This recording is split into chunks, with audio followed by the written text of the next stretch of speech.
আলাইকুম ওয়া রাহমাতুল্লাহ। সুপ্রিয় দর্শক মণ্ডলী, আশা করি মহান আল্লাহ রাব্বুল আলামিনের অশেষ মেহেরবানি ও দয়ায় আপনারা সবাই ভালো আছেন। প্রিয় দর্শক, আজকে আমরা একটি গুরুত্বপূর্ণ বিষয় নিয়ে আলোচনা করব, যেটা হলো পবিত্র রমজান মাসের অত্যন্ত গুরুত্বপূর্ণ একটি বিষয়। রোজা রাখলে কি কি উপকার হয়? প্রিয় বন্ধুরা, রোজা সম্পর্কে যেমন আল্লাহ তাআলা পবিত্র কোরআনে বলে দিয়েছেন যে তোমাদের পূর্ববর্তীদের মতো তোমাদের উপর রোজা ফরজ করে দেওয়া হয়েছে যাতে তোমরা তাকওয়া অর্জন করতে পারো।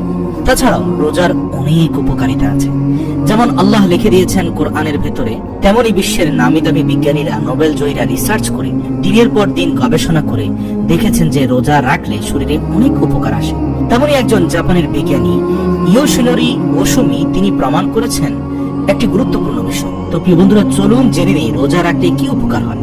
হিন্দু ও বৌদ্ধরা না খেয়ে থাকলে তাকে বলে উপবাস, মুসলিমরা রোজা রাখলে তাকে বলা হয় সিয়াম, খ্রিস্টানরা না খেয়ে থাকলে তাকে বলা হয় ফাস্টিং, কিন্তু বিপ্লবীরা না খেয়ে থাকলে তাকে বলা হয় অনশন, আর মেডিকেল সায়েন্সে উপবাস করলে তাকে বলা হয় অটোফেজি।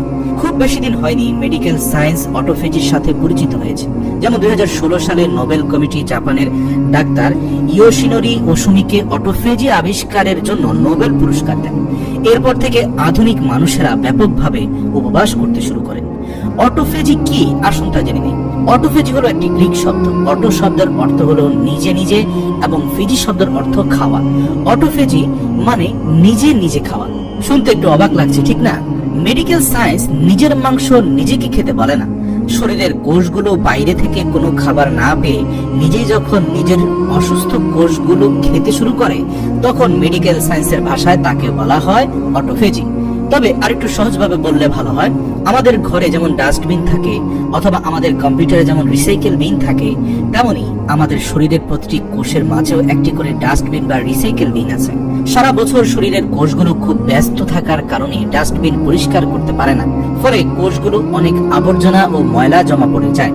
শরীরের কোষগুলো যদি নিয়মিত তাদের ডাস্টবিন পরিষ্কার করতে না পারে, তবে কোষগুলো একসময় নিষ্ক্রিয় হয়ে শরীরে বিভিন্ন প্রকার রোগের উৎপন্ন করে। ক্যান্সার বা ডায়াবেটিস এর মতো অনেক বড় বড় মারাত্মক রোগের শুরু হয় এখান থেকে।